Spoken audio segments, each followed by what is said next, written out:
Bərdə rayon polis şöbəsinin əməkdaşları tərəfindən həyata keçirilən əməliyyat axtarış tədbirləri nəticəsində qanunsuz olaraq odlu silahların əldə edilməsi və satışı ilə məşğul olan 2 nəfər saxlanılıb.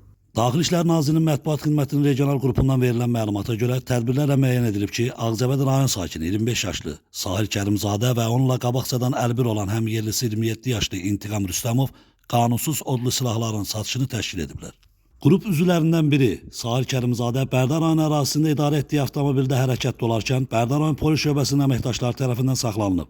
Avtomobilə baxış zamanı yük yerindən pul müqabilində satmaq üçün gətirdiyi 2 ədəd Kalaşnikov markalı avtomat, həmin silahlara aid 2 ədəd patron darağı və 60 ədəd patron aşkar olunaraq götürülüb. Tədbirin davamı olaraq odlu silah sursatı qanunsuz şəkildə əldə edərək saxlayan İntiqam Rüstəmov da Xocavənd rayon ərazisində saxlanaraq Bərdə rayon polis şöbəsinə gətirilib.